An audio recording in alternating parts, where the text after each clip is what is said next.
agradecemos a presença e junto vamos agradecer a espiritualidade amiga, protetora dessa casa, que nos abençoe e nos dê um bom entendimento para a palestra do nosso irmão Bismi, a quem agradecemos muito a presença em nossa casa. Vou ler da Agenda Cristã. Em verdade, o santo não condena o pecador, ampara-o sem presunção. O sábio não satiriza o ignorante, esclarece-o fraternalmente. O iluminado não insulta o que anda em trevas, aclara-lhe a senda. O orientador não acusa o aprendiz tanteante. A ovelha insegura é a que mais reclama do pastor. O bom não persegue o mal, ajuda-o a melhorar-se. O forte não ensina o fraco, auxilia-o a erguer-se. O humilde não foge ao orgulhoso, coopera silenciosamente em favor dele. O sincero a ninguém perturba, harmoniza a todos. O simples não critica o vaidoso, socorre-o sem alarde sempre que necessário. O cristão não odeia nem fere, segue a Cristo servindo ao mundo. De outro modo, os títulos de virtudes são meras capas exteriores que o tempo desfaz. Então, convido a todos a me acompanhar em pensamento para juntar as nossas energias em favor primeiro de todos nós,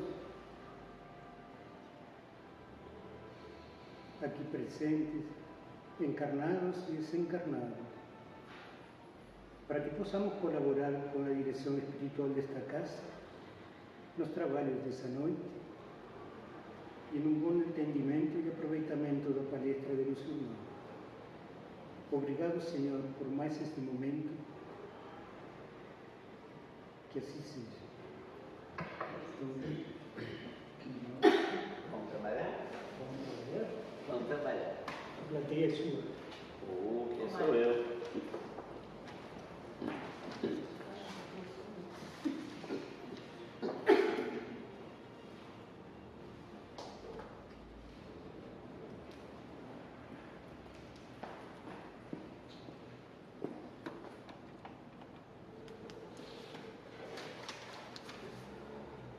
Queridos irmãos e irmãs, boa noite mais uma vez, né? Que a paz do Pai e de Jesus, nosso irmão maior, permaneça com todos nós aqui presentes, encarnados e hoje desencarnados. Nós vamos conversar sobre esta parábola, que é os trabalhadores da última hora. Nós vamos fazer uma abordagem um pouco diferente. E o grande objetivo, obviamente, é que todos saiam daqui entendendo esta parábola. Talvez a gente se surpreenda em algum momento, mas vai ser muito bom.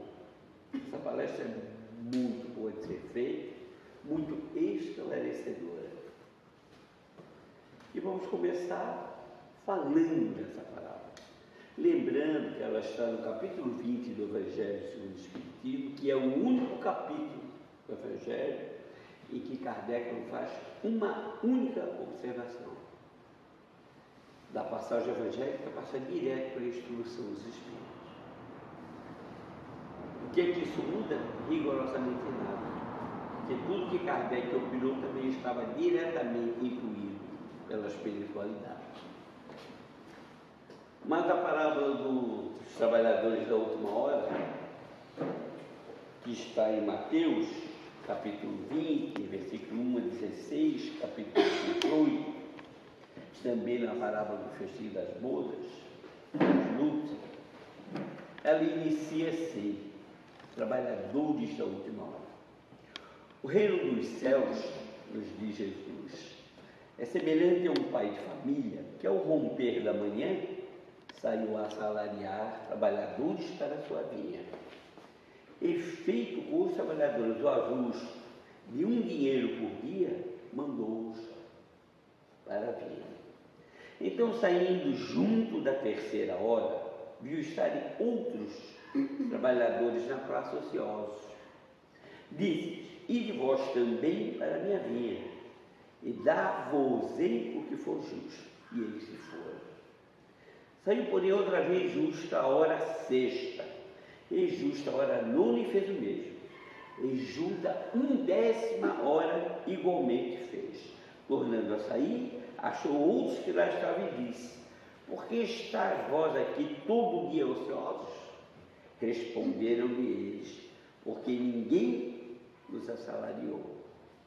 Ele lhes disse: ide vós também para a minha vinha. Porém, lá no fim da tarde, disse o senhor da vinha, o seu mordomo, aquele que cuidava da vinha: chama os trabalhadores e paga-lhe a jornada, começando pelos últimos e acabando nos primeiros. Tendo chegado, pois, os que foram junto da hora 1/10, que era o espelho, foram os últimos que chegaram, receberam cada um dinheiro. E chegando também os que tinham ido primeiro, julgaram que haviam de receber mais. Porém, estes não receberam mais do que 1 dinheiro cada um. E ao recebê-lo, murmuravam contra o pai de família, dizendo: estes que vieram por último não trabalharam senão 1 hora.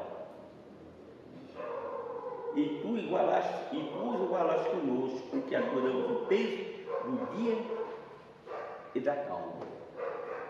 Porém, ele respondeu um deles, e lhe disse: amigo, eu não lhe faço agravo algum. Não conviste, não acertamos nós que ganharias 1 dinheiro por 1 dia de trabalho? Toma que te perdesse, vai. Que eu de mim quero dar também a este último, tanto quanto a ti. Visto isso, não me é lícito fazer o que quer? Ele é o dono da minha, né? Acaso tens mau olho porque eu sou bom? Assim os últimos serão os primeiros, e os primeiros serão os últimos. Aqui está a essência, porque são muitos os chamados e poucos os escolhidos. Se olharmos aos olhos da terra, não olhando no âmbito espiritual, até porque é uma parábola, né? Num primeiro momento, foi chamado o cara, chegou, porque a primeira hora, a jornada começava às 6 da manhã e acabava às 6 da tarde. Então, teve gente que realmente trabalhou 12 horas. O pessoal que chegou às 9 horas, só foi convencionado que ganharia alguma coisa certa quem ele assalariou primeiro, observe. E veio na hora 6ª, que era meio-dia, na hora 3ª, na hora 9ª, que era 3 da tarde, na 1/10 hora, que era às 5 da tarde, ele não falou quanto pagaria, só combinou com aqueles que primeiro vieram. Então, realmente, o que o senhor da vinha diz aqui, não tem nada de diferente. Se qualquer um de nós aqui contrata alguém para ganhar R$100 num dia, e vai chamando outros para trabalhar igualmente no mesmo local, e o que vai trabalhar apenas 1 hora, eu também quero dar R$100, não estou prejudicando quem eu primeiro contratei. Aos olhos da terra, poxa, mas que senhor da vinha é esse, né? Né? Agora vamos começar a entender. Quem é o pai de família que Jesus se refere? Deus. A gente começa a mudar. E a vinha, todo o universo. Os trabalhadores, todos os seres humanos, sem exceção, dos 2 planos, espiritual e físico. O trabalho na vinha qual é? O trabalho no bem e para o bem. Esse é o convite que Deus faz. E as horas de trabalho? Qualquer período de tempo. E o salário? A felicidade. Todos nós queremos ser felizes, certo? Agora, vamos prestar atenção, porque agora nós vamos chegar onde a gente precisa chegar. Conforme a revelação do Velho Testamento, tendo uma semana 7 dias, manda que um dia se pare, que é o Shabat, que é o dia de conexão com Deus. Isso é o Velho Testamento. Mas se formos na segunda epístola de Pedro, capítulo 3, versículo 8, repetindo o Salmo 93, ele diz assim: se um dia para o Senhor é 1000 anos, 1000 anos é um dia para o Senhor. Então observe que aqui nós já temos, o nosso tempo é Cronos, o tempo de Deus é Kairos, é amplo. Então, um dia no calendário divino são 1000 anos aqui. Observe, preste atenção, porque nós vamos fazer umas continhas aqui no caminho. Então, uma semana de 1000 anos tem 7000 anos. Nosso codificador, no livro 1, livro dos Espíritos, capítulo 3, que tem como título a criação, sobre o título Povoação da Terra, Kardec faz 2 perguntas. Aí nós vamos ver que o nosso codificador é extremamente lógico, cara, extremamente preparado. Olha o que é que ele pergunta. A espécie humana, na questão 50, começou com um só homem? Ele não perguntou se o Adão e a Eva, aquela história, né? Se começou, olha como ele foi sutil. Aí a espiritualidade superior diz não. E diz mais: aquele a quem chamais de Adão não foi o primeiro nem o único que formou a terra. Aquela história de Adão e Eva acabou-se. Né? Acabamos aqui já. Vamos começar a desmistificar. Né? Costela do Adão, não sei das quantas, você pode esquecer. Na 51, não satisfeito, o que é que Kardec pergunta? Achando até que não ia ter a resposta. Podemos saber em que época viveu Adão? Mais ou menos na que assinalais, aproximadamente 4000 anos antes de Cristo. Então perguntamos: que Adão é esse? É um ciclo. A era Adâmica é um ciclo. Há 4000 anos antes de chegar Jesus a encarnar na Terra, começou a última semana do mundo de provas e expiações. 4000 anos antes de Jesus. Tá? Porque 4000 anos antes de Jesus foi feita uma peneirada, uma grande turma que ali estavam voltaram para a capela, está lá no Caminho da Luz. É um livro do Emmanuel. Quase todos os egípcios, alguns poucos hebreus, uma turma razoável de hindus e pouquíssimos arianos. Diante disso, ficou só a raspa da panela. Iniciou-se então o resgate dos caídos pela segunda vez, que é o resgate de Adão. Então Adão é um ciclo que fechou e iniciou. Vamos fazer uma continha agora. 4000 anos antes de Jesus, mais 2000 anos depois, igual a 6000 anos. 6º dia do calendário do Senhor. Certo? A Terra vai entrar então no Shabat, 1000 anos de conexão com o Criador. Isso está lá. Temos 100 anos de recuperação. Está no Apocalipse, né? Capítulo 20 e 21. Ismael, pouco antes da codificação, em torno de 1831, ele reúne uma plebe de espíritos superiores e diz, que é dos responsáveis pelo planeta: não ignorais que estamos no século do advento do Consolador. Advento é o período que antecede um grande fato. Nós tivemos o advento da chegada de Jesus, o período do advento do seu nascimento. Então, coisas importantes, marcantes, usa-se o termo advento. E aí, Ismael diz mais: serão 100 anos preparatórios dos próximos 100 anos. Mais uma continha. 1857, 18 de abril, foi quando chegou para nós o Consolador que Jesus nos prometeu, né? Sob forma de doutrina. Mais 100 anos, 1957. Mais 100, 2057.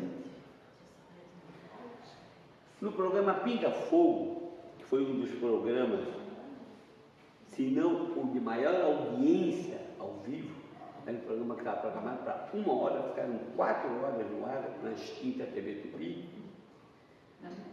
sabatinando Francisco Cândido Xavier. E perguntaram para o Chico o seguinte: em que data aproximada entraremos na regeneração? Que vai fechar o ciclo agora em 2057. Como é que Chico responde? Emmanuel, que está aqui comigo, está dizendo que por volta de 2057.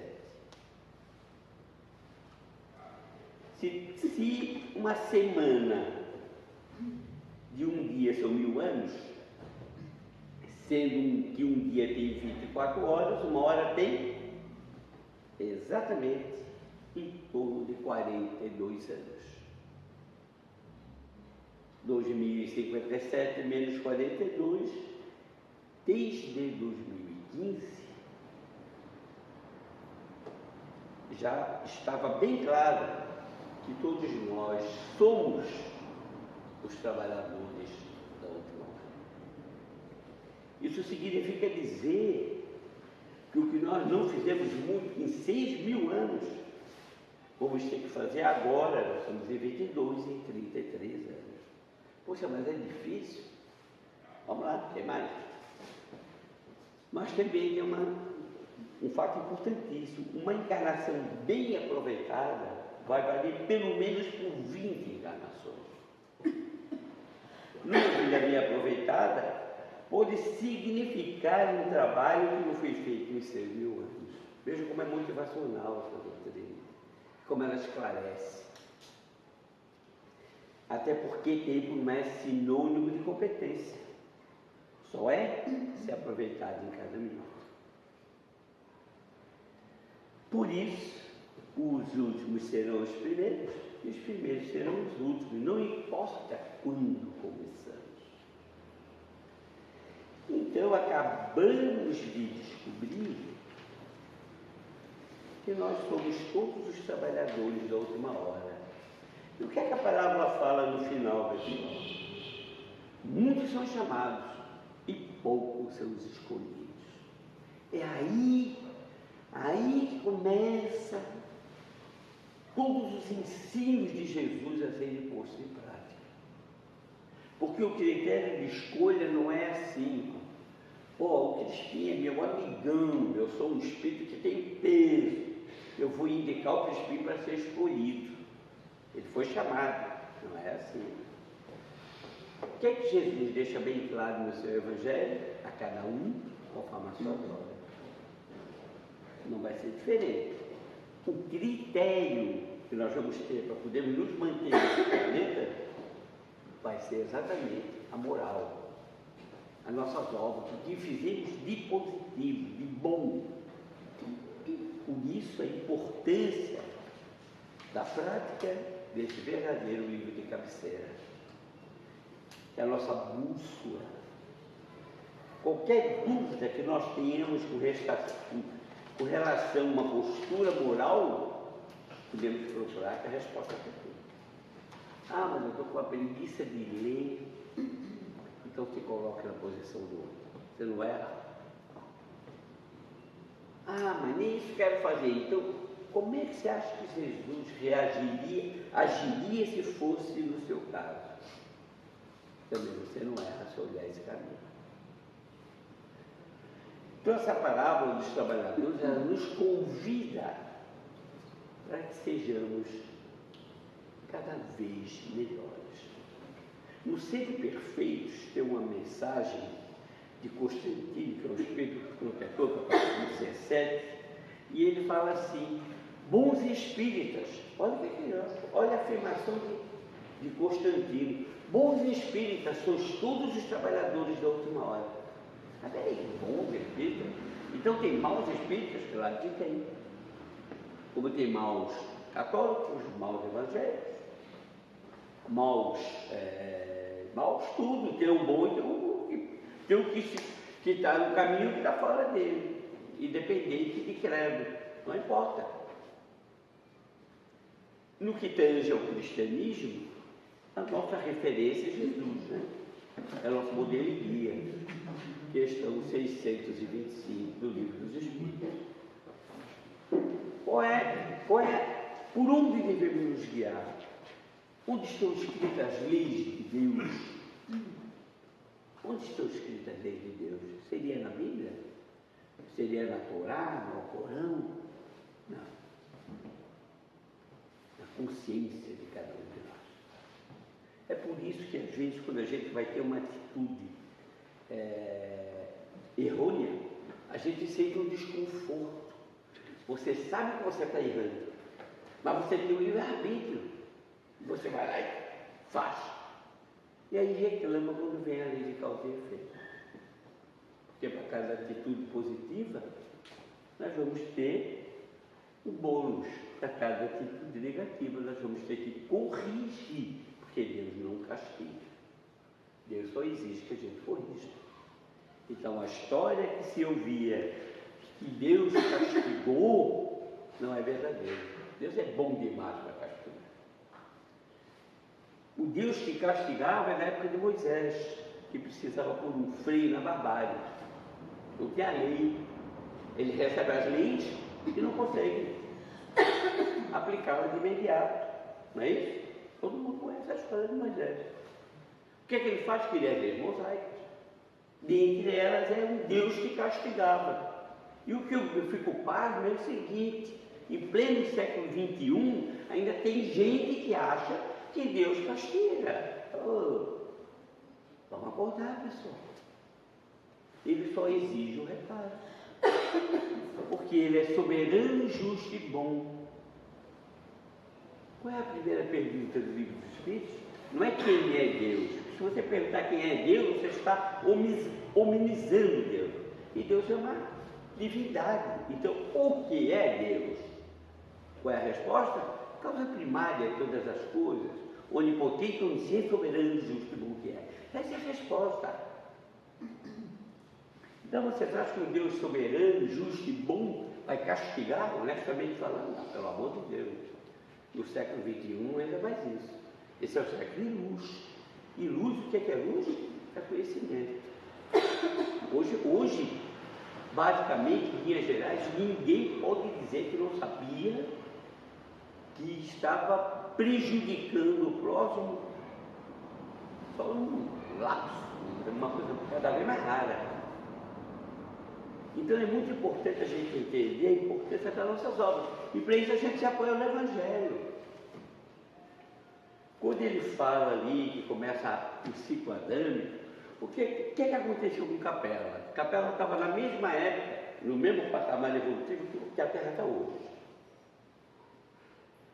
Um terço, embora todos muito intelectualmente avançados, que é uma coisa que é fácil de constatar no nosso planeta, né? A gente está com muita tecnologia, né? Hoje você tem qualquer smartzinho, você fala com a China, fala com qualquer lugar, basta ter sinal. Então observemos, o que é que aconteceu em Capela? Eles estavam nesse patamar de muita inteligência, mas a moral estava devendo muito.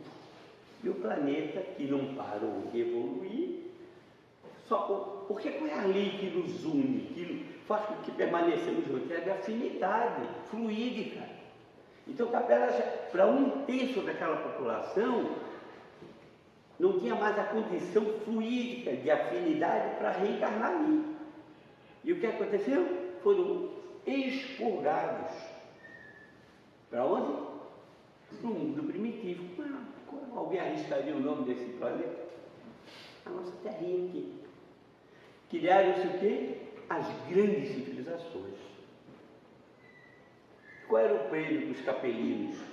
Assim que você tiver a condição moral, você volta para casa a reencarnar no seu planeta.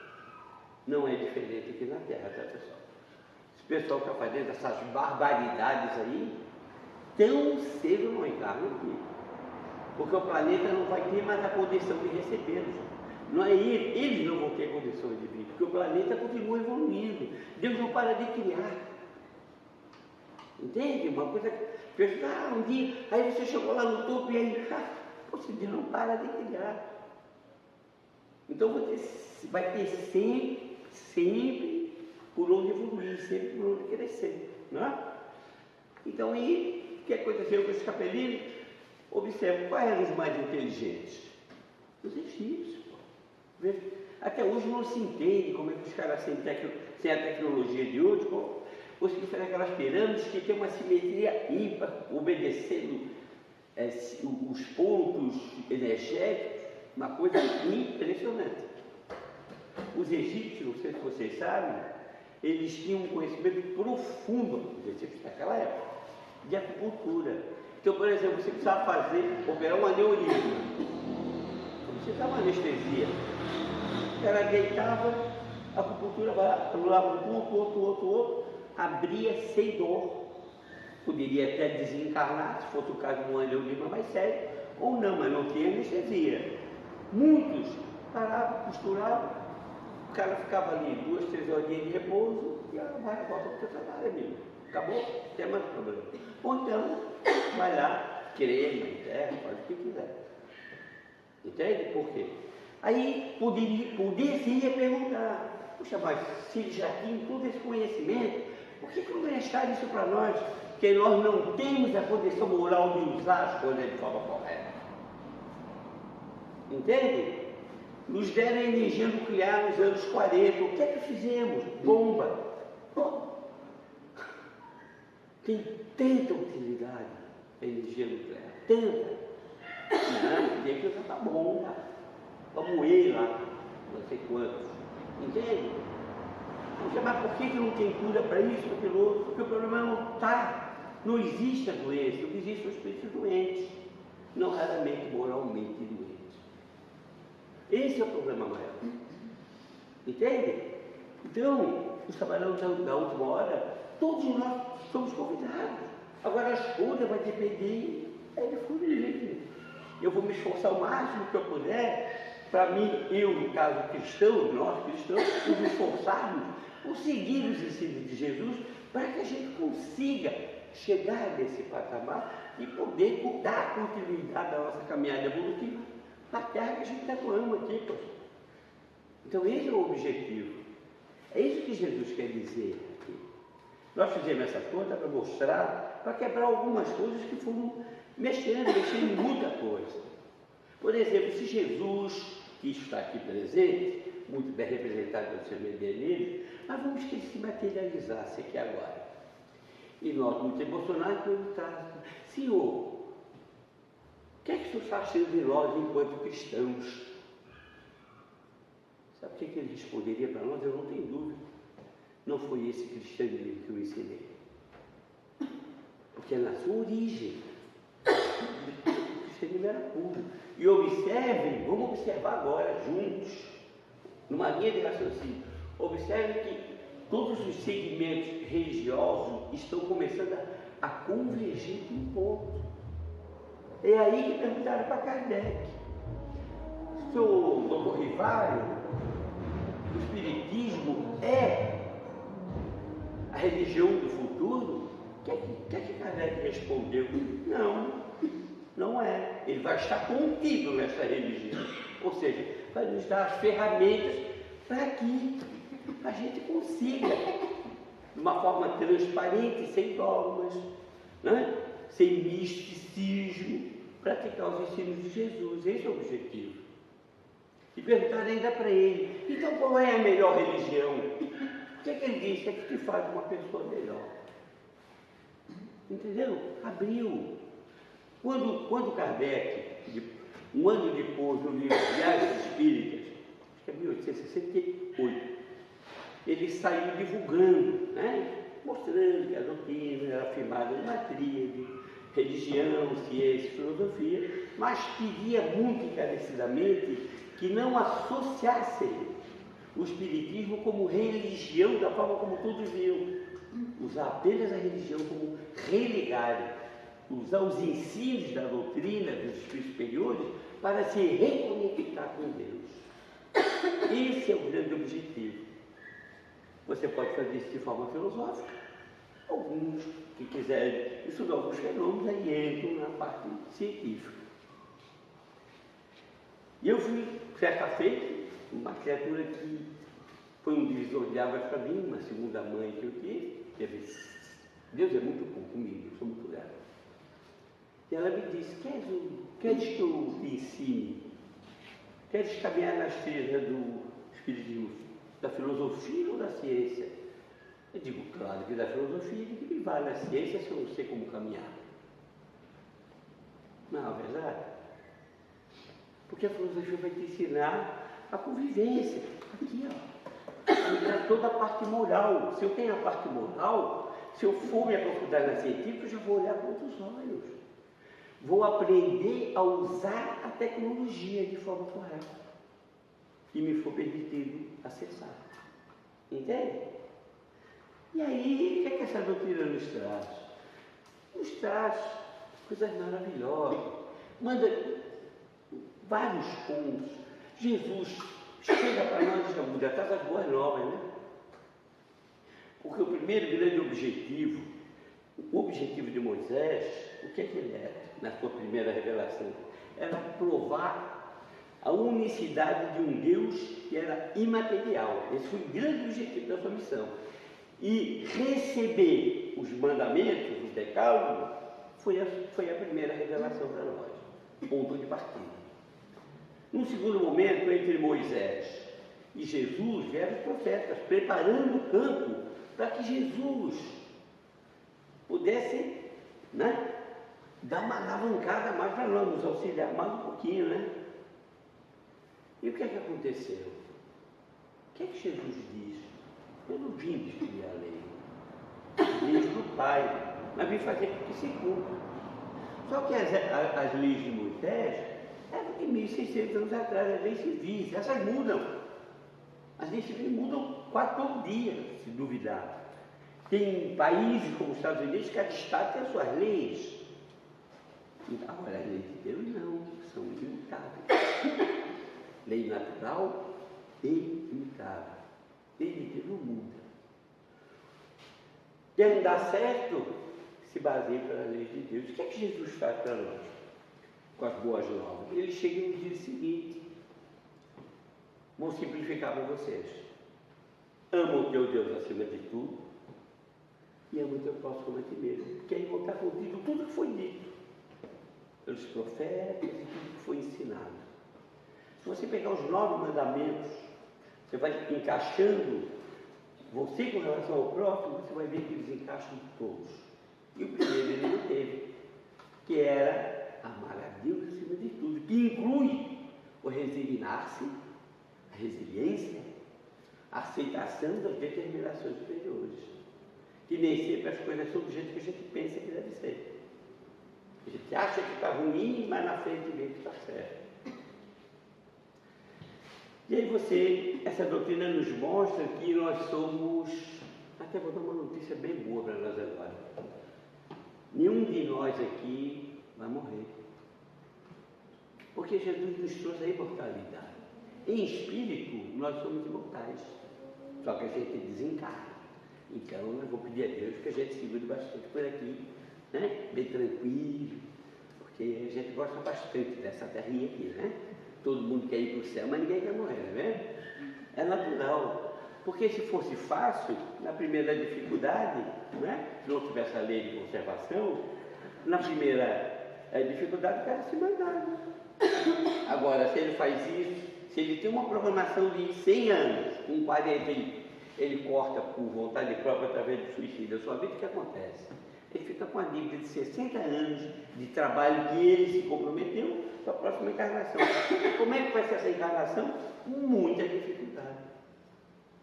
É Deus que castigou? Não. Ele usou de forma errônea o seu livre-arbítrio. Entende? É bacana, porque é tudo ligado. Bom é porque é tudo ligado. E Jesus nos trouxe, qual é a pedra angular da doutrina de Jesus? É o amor, mas o amor na essência. Não é esse amor que a gente costuma falar, que ama, mas daqui a pouco está matando por amor. Não existe matar por amor. É paixão doentia. Ninguém é dono de ninguém. É importante que você saiba disso. Aliás, nós não somos donos nem do nosso corpinho, pessoal. Nós vamos ter que prestar conta dele. Então vamos cuidar. E se você tem um ciclo que você fecha em 80 anos, 90, você antecipa, vai dar problema. Você vai ter muita dificuldade. Então, o que explica as aparentes divisões de você, olha, puxa, tem 5 irmãos, 4 se deram super bem, um está bem difícil para ele. Você, aos olhos da terra, tem alguma coisa que está errada. Se você olhar de forma espiritual, não. Olha, esse veio com mais dificuldade porque ele teve isso, certo? E precisa. Agora, por que ele está ali? Para aprender e resolver aquilo que foi falado.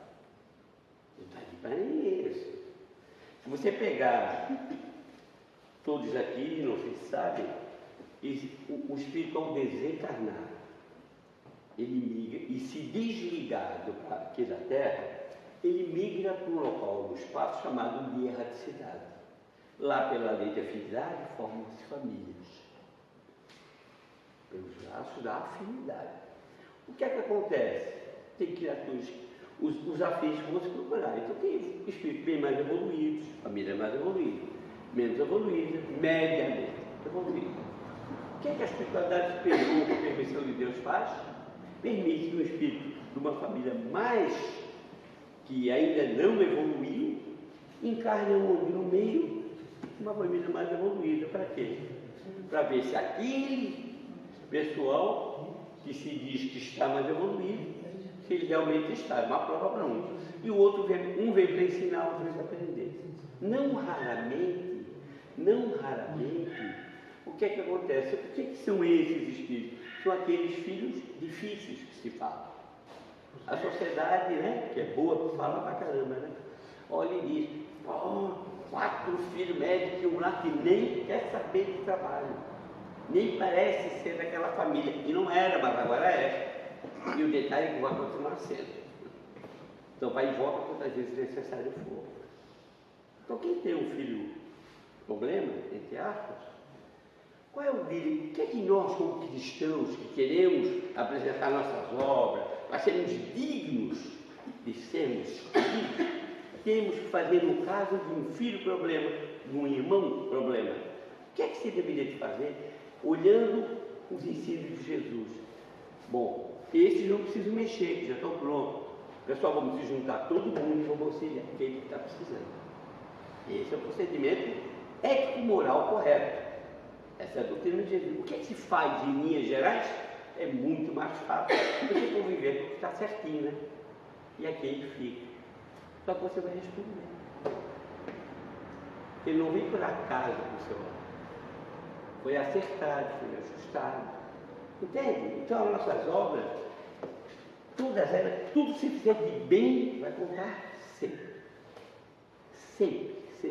Então, vamos começar a exercitar a indulgência, a benevolência. Vamos começar a nos esforçar, que não é fácil, buscando um limite de tolerância maior, até porque paciente ninguém é. E o dia que nós temos paciência, ninguém nunca mais vai perder. É uma conquista moral a paciência. Ah, perdi a paciência e bati, você nunca teve. Você tem um limite, tem pessoas que têm um pouco mais, se alguém já tiver, parabéns, está muito mais na frente. Mas é muito raro dizer, arriscaria dizer que nós ainda não temos criaturas pacientes desse planeta. Temos criaturas que têm um nível de tolerância muito maior. Criaturas que estão totalmente desprendidas de muita coisa. Temos muitos Mahatmas por aí. Mahatma significa grande alma. E, por certo, esses são escolhidos. Vamos citar alguns, Gandhi, por exemplo, Madre Teresa de Calcutá, os conhecidos, Irmã Dulce, esses mais conhecidos, né? Chico, nosso Chico Xavier, sim. E quantos barracos anônimos que nós temos aí. E muita gente boa nesse planeta encarnando, muita gente boa encarnada. E qual é a característica de quem tem a virtude? É o cara que menos quer aparecer. E que já é virtuoso, ele por si só sabe que o orgulho e o egoísmo é um adversário muito forte. Então, do jeito que ele puder, ele foge daquilo. Tempo aqui, acredito, seja 30 minutos, esse, passando um pouquinho, né? Então, nós vamos encerrar fazendo um pedido para os irmãos. Se nós perguntássemos para Jesus o que é que ele quer de presente, de nós, enquanto todos irmãos que somos, até porque vale relembrar que somos uma única família humana, independente de cor de pele, idioma, costume, orientação sexual, não importa, todos somos irmãos. Ah, então quer dizer que eu sou irmão do Biden, do Putin? Aquela criaturinha que está lá, que tomou todos, está abaixo da linha da sarjeta, também és. Porque nós somos uma única família humana. Então, com base nisso, levando em conta o que Jesus gostaria que nós, enquanto uma única e grande família universal somos, eu pediria com sinceridade o que Jesus, por certo, ele nos pediu: vamos nos amar como ele nos amou. Isso significa que para mim é um pouquinho difícil falar, porque bem recentemente a minha esposa retornou à pátria espiritual, agora em 1º de abril. Mas eu afirmo com todas as letras, 38 anos vividos com muita lealdade, muita fidelidade, muito amor, muitas broncas, muitas, claro, estamos distantes, estamos crescendo juntos, por isso somos dois. Mas nem por isso a gente deixava de dizer que se amava. Então, o meu convite, o meu pedido, com muita humildade, que aliás é o meio de grande ensinamento de Jesus, é a humildade. Não economize o eu te amo de verdade para que você ame. Senão vai chegar um dia que você vai querer dizer e ela já está no outro plano. E aí não dá mais. Aí é só orar.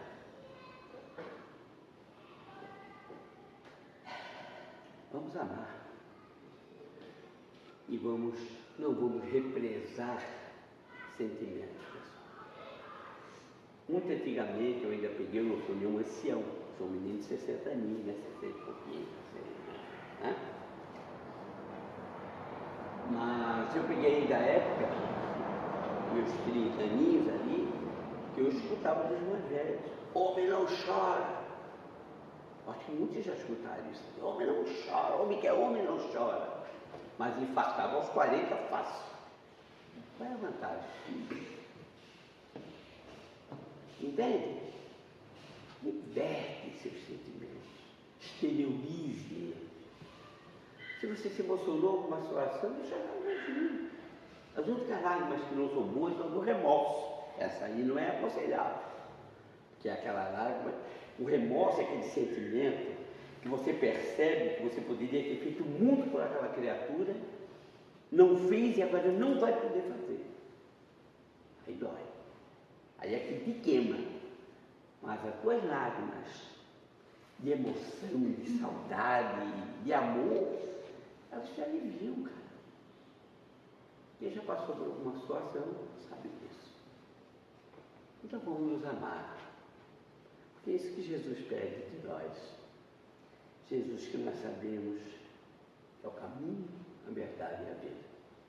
Obrigado por essa troca maravilhosa de energia, esse amor mútuo, essa egrégora que se formou aqui, muito, muito agradável. Eu gosto muito dessa casa, muita harmonia, estou me sentindo meio até no ar aqui, estou meio até embaçado, porque eu sou meio manteigão, né? Mas honestamente, muito obrigado. Se umzinho só de vocês aqui, encarnado ou não, saiu entendendo o que a gente conversou, que antes de servir para vocês serve para mim, eu já vou para casa muito feliz. Mas se mais de um entendeu, aí eu vou sair daqui em festa, com certeza.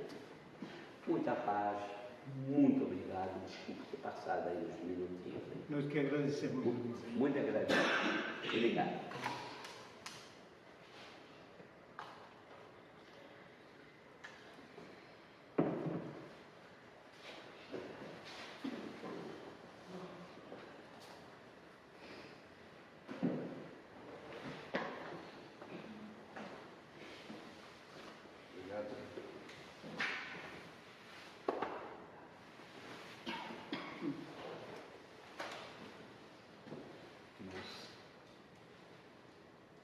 Não tem como não agradecer, né?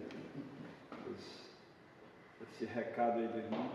Tenho certeza que nós faremos, atenderemos o seu pedido, porque nós estamos fazendo bem para nós e Jesus, você e a vontade de Deus. Então isso é muito gratificante. Irmãos, encerrando essa primeira parte aí, nosso trabalho de hoje, estamos aqui para agradecer a Deus, agradecer a esse momento maravilhoso, que é uma palestra super importante aí para nós.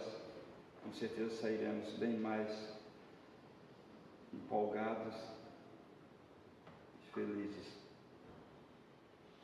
Então pedimos todos nossa concentração para agradecermos a Deus e a espiritualidade dessa casa por esse momento.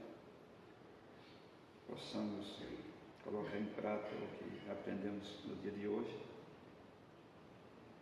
Por nossa gratidão a Deus, para nosso encerramento, fazemos a oração que o Senhor nos ensinou. Pai nosso que estás nos céus, santificado seja o vosso nome. Venha a nós o vosso reino, seja feita a vossa vontade, assim na terra como nos céus. O pão nosso de cada dia nos dai hoje, perdoai as nossas dívidas, assim como nós perdoamos aos nossos devedores, e não nos deixeis cairmos em tentações, mas livrai-nos de todos os males. E assim seja. Muito obrigado a todos. Nós temos agora o nosso momento, chamamos de passo coletivo. A irradiação será realizada pelo nosso irmão Mário. Obrigado a todos, irmãos.